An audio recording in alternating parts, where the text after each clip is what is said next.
So you just put me on the hot spot there, and you said, you do open content publishing. What do you think that says for the university? I guess I'd ask you the same thing. Sun is an open standards, open hardware, open content kind of business. What does that do for the academy? I think that we have come through the sort of social shift thinking about open sourcing of content, and really thinking about it coming out of a historical perspective where it was almost a fair use kind of conversation, which is, what could you really go use the content for? What's a fair way to go excerpt it? As opposed to, if people have access to it and can look at it and understand it and then go derive something from it, how might it go create other opportunities? And in particular, how is it market expanding? I give the simple example of Ubuntu Linux, that for a long time, Ubuntu Linux didn't run on anything that we made. So therefore, anybody who liked Ubuntu Linux was by definition not a Sun customer. And as soon as we got it up and running on our hardware, those people could become Sun customers. So rather than being seen as cannibalizing other sales, rather it was market expanding. And where do you see opportunities arising in that kind of second and third order creative use in terms of technology provision? What does the platform lack, or what does it need in order to be better at enabling those new uses? I think there are a couple things going on. One of them is the way that we think about standards, that we tend to get involved in these standards efforts, which are almost developed, I'd say, the way software is historically developed, which is a lot of people get together in a room, they work out a draft, and then we go and we fine-tune it a little bit more. And if you look at the way either software is being developed now or services are being deployed on the network, they're much more rapidly evolving. You do something, if it works, that's great, and you fine-tune it a little bit, or people find a new way of going and using it, and then you evolve from there. So the very small footprint standards are going to be most useful, and undoubtedly I think they're going to be evolved much more in public and much more by people using them and finding the practical applications of them. It's a lot more applied engineering than the theoretical, almost formal language design type of thing that would go into a standard development. Sorry, go ahead. I frequently go back to something that Steve Deering said in an interview years ago about why TCP/IP worked. And they were talking at the time, why doesn't it have security? Why doesn't it have all these other features that would make it better for networking? And his point was that IP is sort of the thin waistline, that there's a lot of innovation below in terms of all the different types of networks that can carry IP packets, and a lot of innovation above in terms of all the protocols that could be built on it. But the fact that IP was really simple and very simple in its design, and it facilitated this innovation on either side of it. And I think that's the beauty of standards development we want to get to, which is what are going to be those simple things that facilitate innovation above and below. And again, they have to be accessible and open to everybody to get that kind of innovation. But then we can start looking at, as we look at innovation in the physical side of things, how can we go and drive the cost out, or how can we go and drive the complexity out, which will make it either much more broadly accessible, economically accessible, or it's going to be just a lot more usable. Speaking of usability, when you design a computer for educational use, is there any thought given in the hardware, the software design, to what someone might learn from taking that computer apart and putting it back together again? So many of us got our start, in my generation anyways, with the Apple IIs with their schematics, and Bunny Huang is the Xbox hacker, founder of Chumby. He goes on and on about how just getting an Apple II Plus with its schematics in the box just changed his life.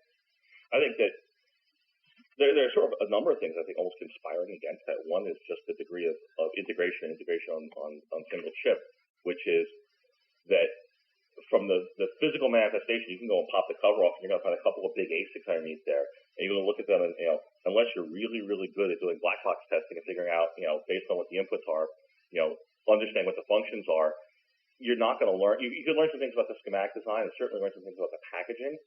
To me, I think that almost the natural confluence of the hobbyist hacker, and I took apart my fair share of radios and other things. Never something we tried to watch TV on, but always that thread is to go look at what happens when you start open sourcing your hardware.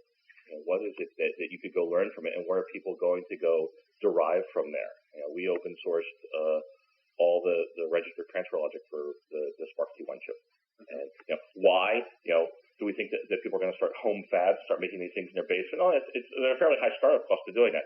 But on the other hand, if you can go figure out how it works, that's getting to the point where we open source the schematics. Here's at least at the logical level what's happening inside the chips, and go learn from it.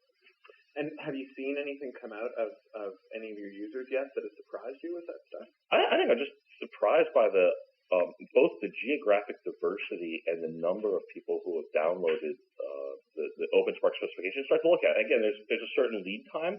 And it's only been going on now for a few months. I think what we'll see is over the course of the next year, whether it's courseware that shows up or other kinds of instructional materials that show up based on this. I mean, that's goodness, right? It's going to go drive. I would say drive a bias in the average level of knowledge of what it takes to design a complex processor. Because I think that we sort of went through this pendulum swing on the software side, which was with big projects that took a long time to go complete. And now we're seeing more and more network factoring and dissolution of some of those big projects. So there are many things that are in smaller sizes being distributed more frequently, which is great. We haven't had that similar shift on the hardware side. And I think we are trying certainly to take some steps in that direction in terms of looking at how do we assemble systems and how do we leverage the economics of what's happening in the broader market. But just getting to the point where people can go evolve hardware faster and then assemble it more quickly is still a big issue. It's still a very high cost to building something, particularly something that has a level of reliability, a level of comfort with it that people are going to be happy with it. You want things to work. You want them to work reasonably. I mean, you made the point that things that fail nicely, people don't mind. When your cell phone drops a call, very rarely, you don't throw it out the window and drive over it. I mean, I don't recommend that. Mm-hmm. But you hit send and you dial again, and that's it. And if you were to talk to someone, like my parents, about two-phase commit and transactional restart, they look at you with one eye. But yet you say, oh well, we dropped the call, hit send again. That they get. Mm-hmm. And it's a very, very comfortable, very easy to explain recovery dynamic. And so that's the challenge as we look at how do you evolve.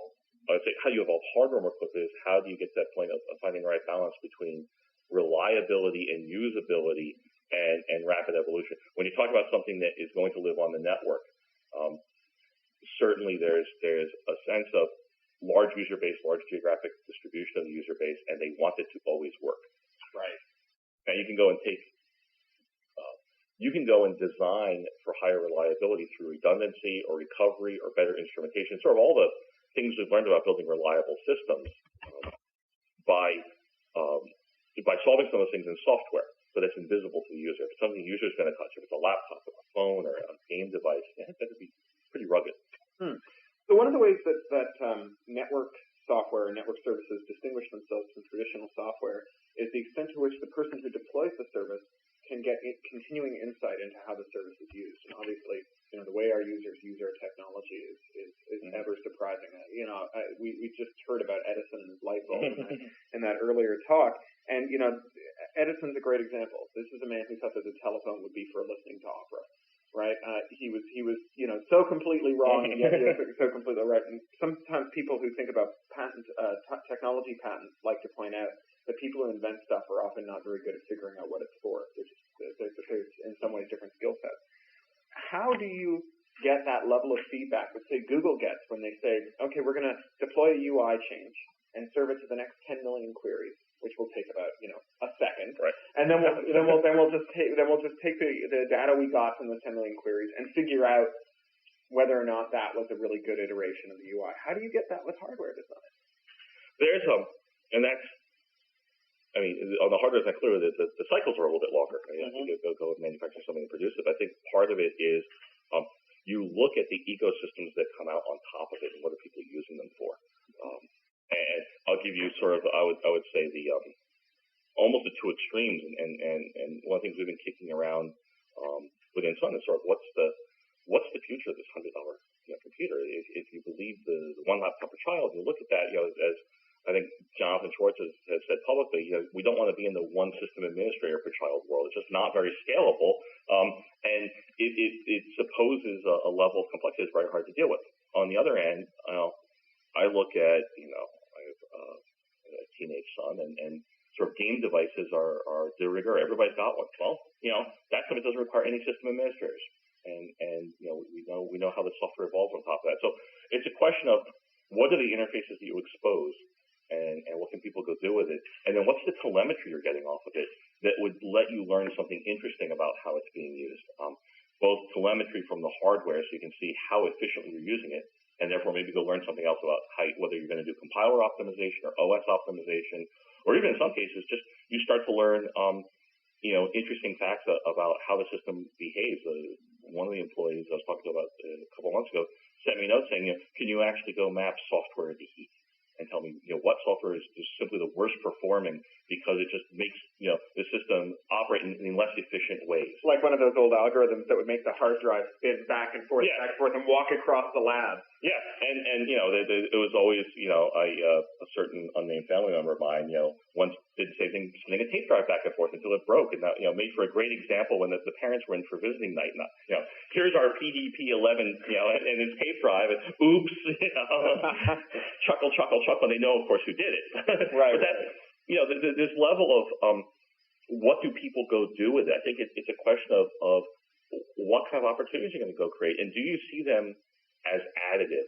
I think certainly one of the shifts that I've been able to enjoy being a part of within Sun has been sort of turning the corner on thinking about open source and communities as things that were competitive as opposed to things that are additive, the things that grow us and grow our markets and grow the number of people we're talking to into not previously non-consumptive areas.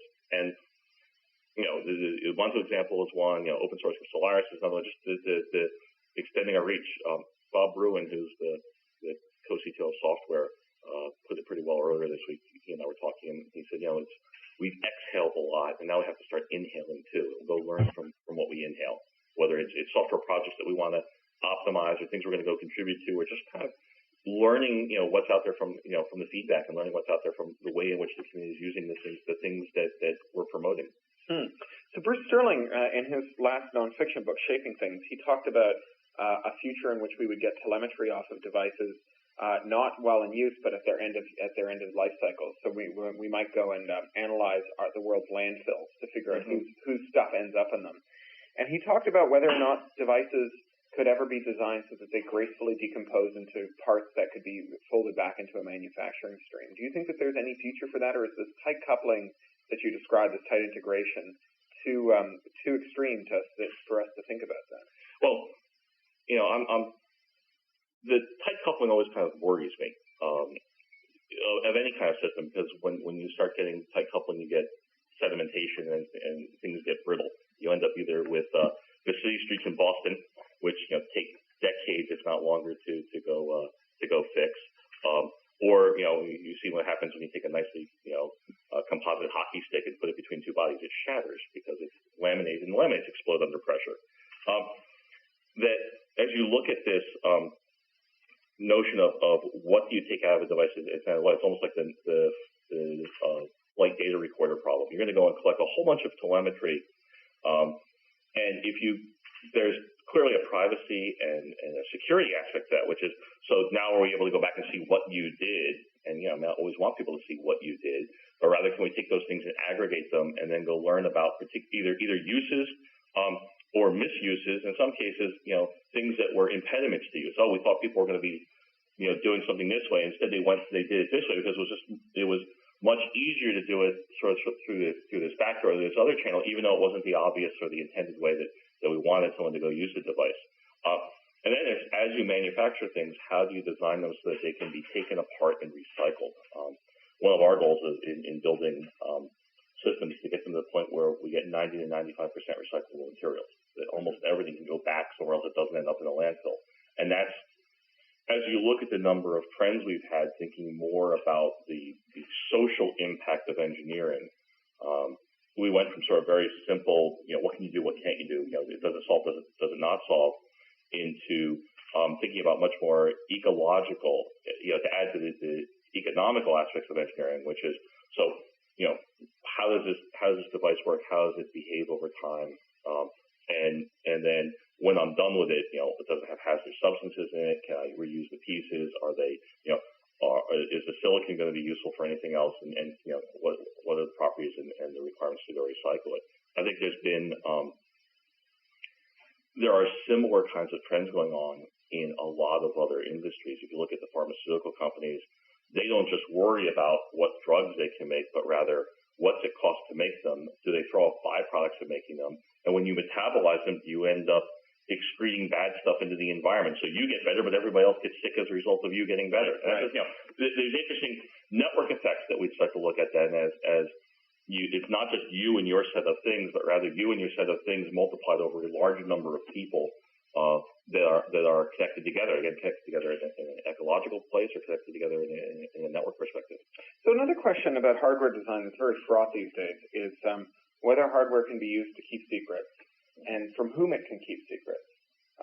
There are some times when we would love for our hardware to keep secrets. Microsoft's BitLocker, I think, is a good example, where having hardware-level encryption on your hard drive so that if someone steals your laptop, they can't recover your files. I think we all want that. But at the same time, I think many of us are skeptical of something like an Xbox that uses hardware locking to keep secrets from you that keep you from booting the Xbox into your chosen operating system.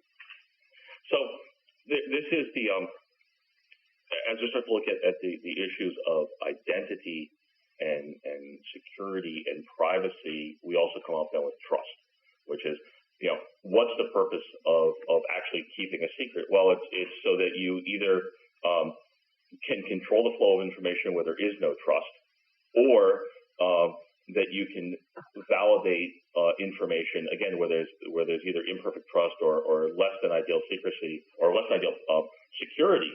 And you start to build up a model of what things you're really worried about and what are the particular threats you're worried about and how do those threats represent themselves. And then you can go and say, okay, well, where is it that I really need to go enforce the protection? Is it keeping things on my laptop that are unencrypted, or is it that if I just keep everything in a network file storage mechanism somewhere, that's as safe as keeping my money at the bank and just going and using the ACM as a cash in both interpretations of the world as a cash dispenser. Well, do I go and keep everything in a network storage vault and I'll just keep whatever, keep a cache on my laptop, in which case it's okay if it's encrypted because if my laptop gets stolen, I can go regenerate it. On the other hand, if the only copy of it's on my laptop is encrypted, it's gone to me too. And that's, I worry tremendously about divorcing people from their content accidentally. And in the short term, it's things like theft or you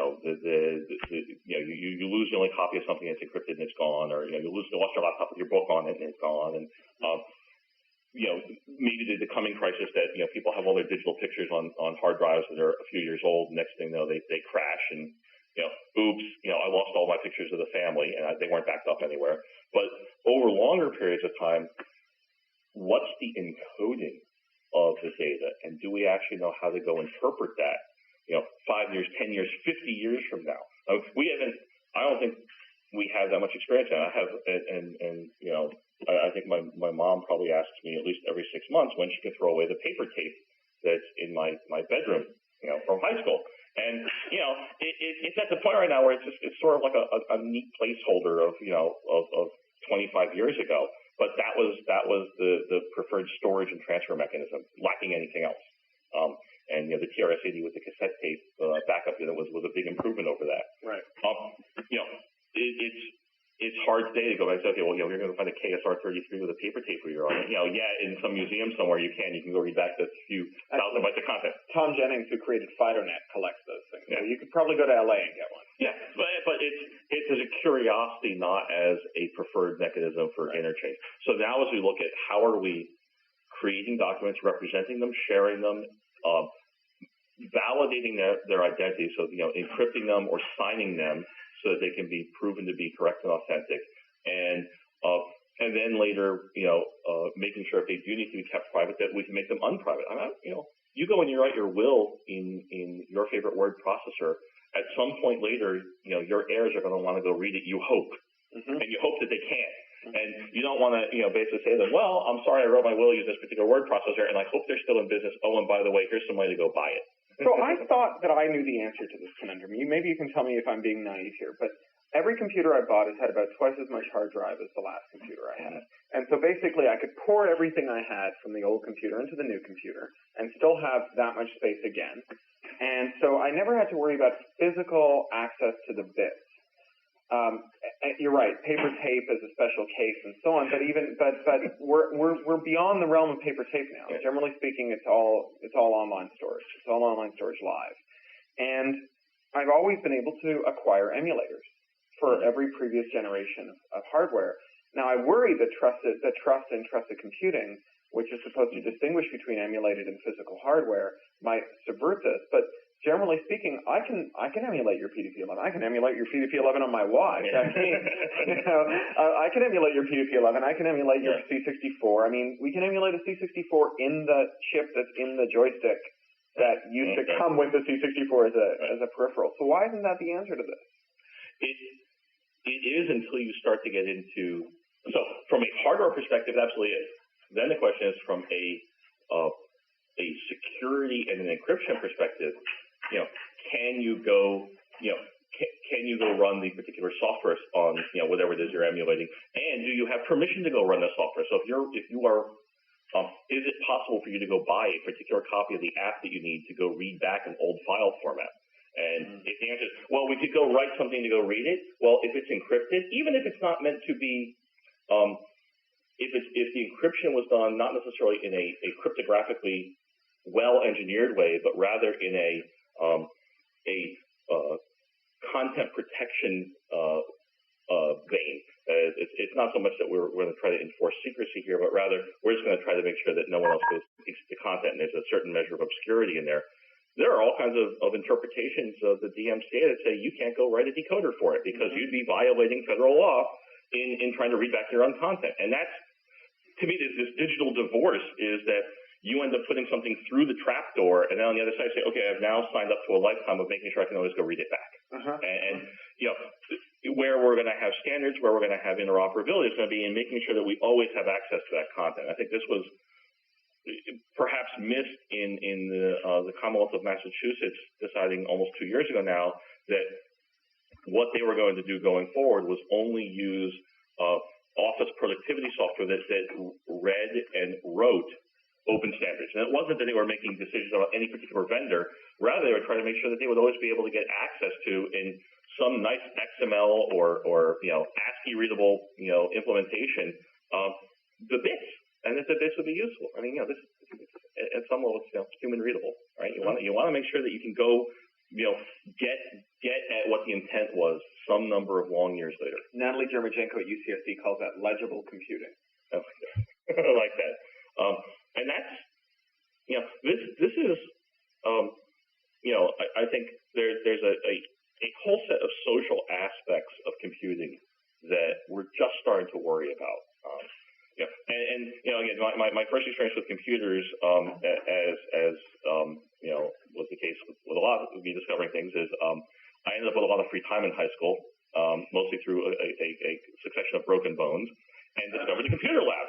And it was you're howling around on crutches, and it was a place to go hang out with the teletypes. And at that point, it was kind of, what can you do, what can't you do? It was very much this, what's computable, what's not computable. And that was the extent of the social thing, which is given the limited processing power at the time and the limited input-output capability at the time, what would we talk about doing? And again, there's been a whole school of thought around, what's tractable, what's intractable, and theoretical computer science is looking at what could you possibly go solve. And it would make sense to go solve. And I like to joke around about the traveling salesman's problem that, for a long time people say, well, it's NP complete and, it can't be solved perfectly. And, the fact that I travel and I'm in sales kind of proves by example that it is solvable. Now, maybe it's not perfectly solvable, but for all practical purposes, it is.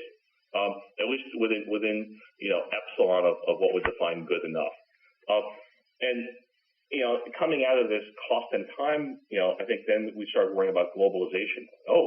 With the internet, anybody can see what you're doing, and also you can go see the talent pool that's out there. And we had this sort of very, rapid broadening of both who our audience was and who our potential contributors to the content were. And useful, scary. We had all kinds of conversations about outsourcing and conversations about, how branding would work globally and how, sort of this McWorld versus Jihad discussion of how brands disseminate and how we represent our brands. And now I think that the biggest concern is around this element of privacy and trust, which is, okay, in this world, I'm going to be representing myself, and everything I put into it is going to get, archived somewhere. I had an example, you go and you write a blog entry, and your blog is picked up by your favorite, feeds, and you decide later, oops, I really want to go recant that. Once it's been fed elsewhere, you can't. Mm-hmm. It's there, and we joke around about things go on your public record and your permanent record. They are, and so there's a bit more thought that goes into, and clearly, Barack Obama now is with the stories that come out about what appeared in his high school yearbook, not so horrible, I think people take those in context, but one of the students on our panel this week talked about she had created a website when she was in high school. Now she realizes that even though the website's not there, caches of it live on, mm-hmm. And so she's living with whatever she went and committed to electronic memory. Yeah, I've heard these big breaches. They've been called privacy Valdez or data Valdez, and we lived through one. I think those of us who were early on the internet with the advent of Deja News. Mm-hmm. Where the thing that we thought was a book written on water, which was Usenet, which was, people who later turned out to be CEOs of billion-dollar mm-hmm. companies mm-hmm. talking about how deep they went in the K-hole last week while at the Dead Show. Mm-hmm. Suddenly all that stuff was searchable and indexed to their actual name. Mm-hmm. I think a lot of us worry about future data Valdez, like a good facial recognition algorithm that might be able to figure out every photo that's of you on the internet, even if it doesn't have anything that's title or surrounding context that identifies it as you. And so there's this issue of how do you identify yourself in public, that's in meat space public and in electronic public.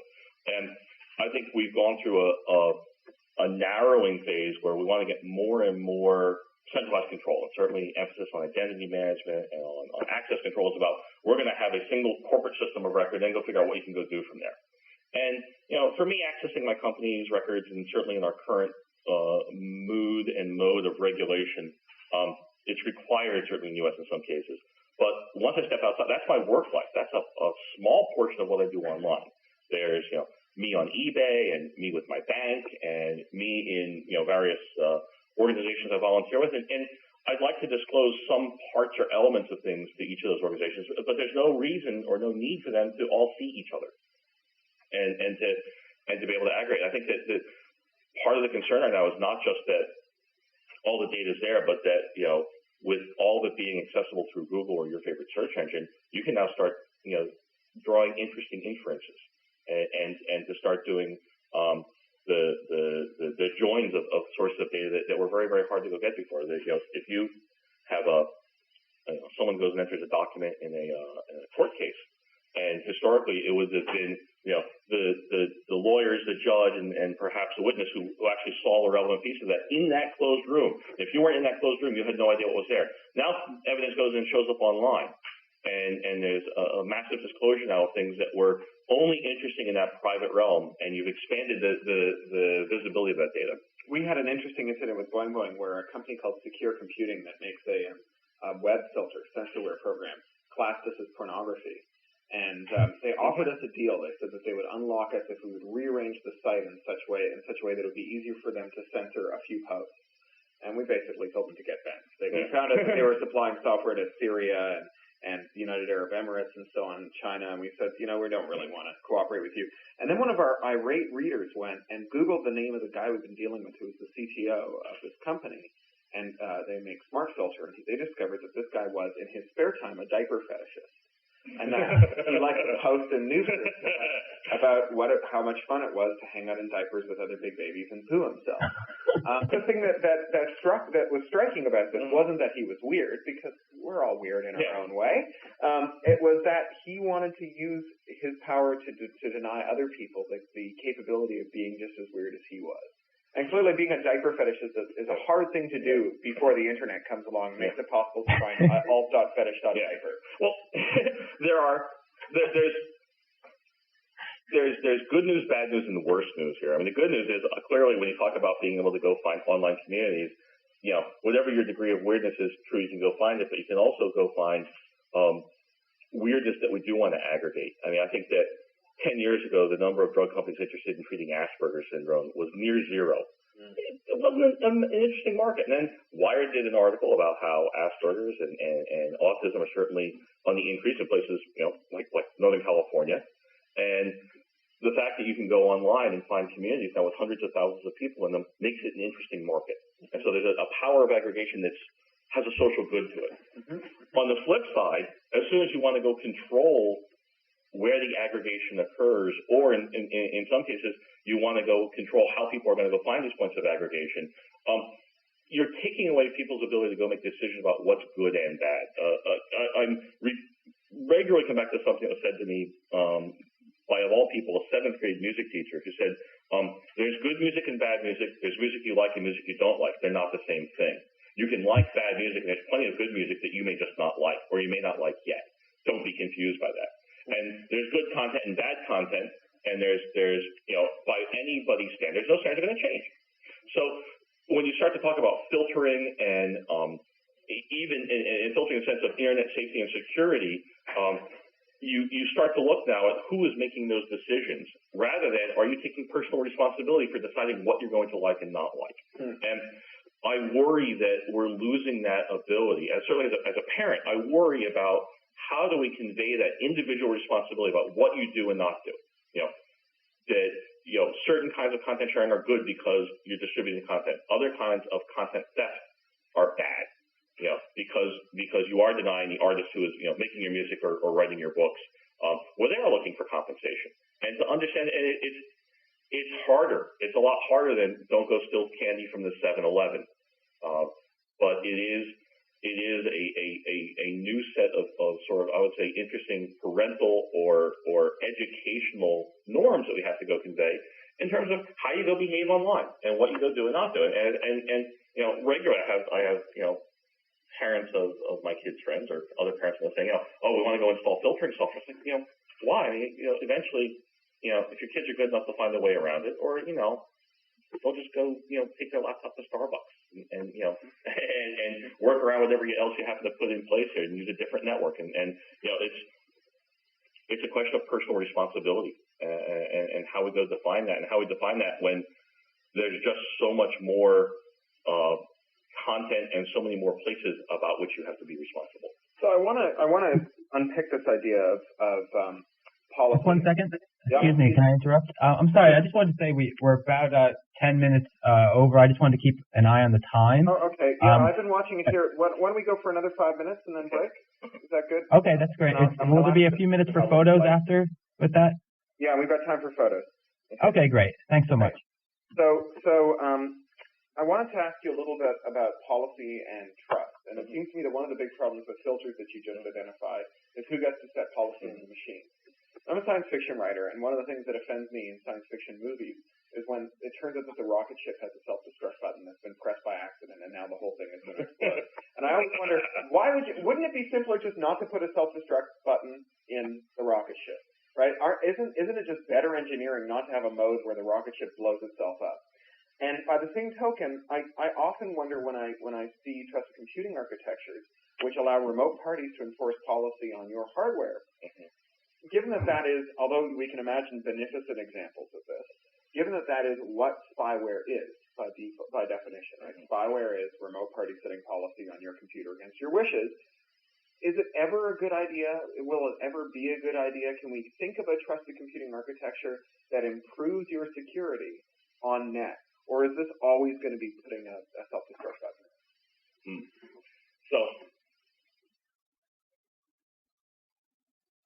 I think that I'll give you the equivocal answer. There are two parts to the answer. There's a question of, do I have some certainty about what I am running, and can I validate that the software I'm running is running on a hardware device that I believe is correct, so that and correct in the sense that its components have been validated. I know at some point that I'm going to get the result that I expect out of this software, as opposed to the software has now been compromised or includes a Trojan, or I've executed the wrong path to it, and that I now have a reasonable degree of trust in what I'm about to go do.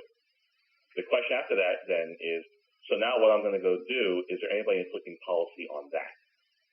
I'd like to know that my software operates correctly and my systems operated correctly. What comes next, I think, is the very hard thing to go inflict policy on. I like your example of the example of the self-destruct button on the rocket ship. Is it that useful when you're billions of miles and light years from home? If you ever expect to get back, probably not. What was the point of putting it in there? Well, if at some point you determine that it's not operating correctly and the right thing to do is to stop it from operating, to quote David Yen, the VP of our storage group, he says, when you realize that you're driving drunk, the best thing you can do is stop driving. It doesn't mean, what happens next is a set of other policy directives. And, have you actually solved the problem by pulling off the side of the road and taking a nap or, calling a cab? That's a good thing. So have you pulled over to get another six-pack? Yeah. if you only realize that when you stop at the liquor store, then you have other problems. And that's where, take that example almost to its illogical extreme, at that point when someone says, well, gee, this guy was drunk and he pulled into the liquor store and you sold him more alcohol, the liquor store is liable, for whatever happens next. You're getting into some very thorny policy issues. And I think it comes down to, what is it we are trying to control? What is it we are trying to regulate or in some cases inspect? And, you've used the example before that, if you're looking for a needle in a haystack, sometimes the answer is just to get a bigger haystack and to improve our policing. And, I think you can look at, to kind of pull back into the area of digital content, you can go and use all the restrictive DRM you want. And as long as human beings still continue to have analog inputs, it's hard to go control every possible way in which content is going to possibly be reconverted back into digital form. And that's, there's a certain amount of diminishing return there. After a while, you say, how much are we spending to control the flow of content? I'd much rather just, let's go find the bigger haystack. Let's go look for the people who are, clearly engaging in things that look like piracy or clearly doing things that look like, they're in any sense or invalid uses or invalid redistribution of the content. You want to go find out where your content piracy is happening. It's probably, there's some amount of it that's people, ripping DVDs and redistributing them online, but you could just easily go down to New York City and find the guys selling the DVD copies, that they printed up themselves off of a blanket on the street, which is the one that you're going to go try to regulate. And in some cases, after you watch it and you realize that you're watching a copy of the movie made by someone with a handheld camcorder, and you can hear the guy behind you asking for more popcorn and coughing, if you liked it, you might be likely to go out and buy the real one. And that's market expanding. Well, good. Well, I think we're going to close it there. Unless is there anything you want to add? Anything you didn't get a chance to address? I guess the only part of this issue of identity and trust is where are your bits going and who has them, and that you're likely to have a lot of identities online, and people tend to think of that as maybe a bad thing. I tend to think of that as maybe a good thing because I'm in a number of different circles that only intersect in very small areas. And I can look at this notion of having my identity highly distributed almost like a problem of a RAID array, which is if it's distributed and I know where all the pieces are, I can go detect if one of them has been hacked or compromised or even used in the way I didn't want it to be used. And that it puts some onus on me to go keep track of that, but at the same time, it means that not everybody has to have perfect information about me. And it makes it a little bit harder for that, even if the data is compromised, so what? So you learn my street address. A lot of people know that, it's public information. But, other things you might need to go decide that you want to go, commit financial fraud against me or, even to go commit a denial of service attack against me, might be hard to go get. Unless I park at the end of your driveway. Yeah, well, that's a denial of service attack. It's the beauty of work from home, right? Or having an SUV. It's a little easier to solve, right? You can call a tow truck. Yeah, but that's again, what's the threat you're worried worried about, and how do you counteract that threat? Absolutely. You know, if I have a big enough truck or know someone with one, you know. Well, thank you, Hal. Thank you, Cory.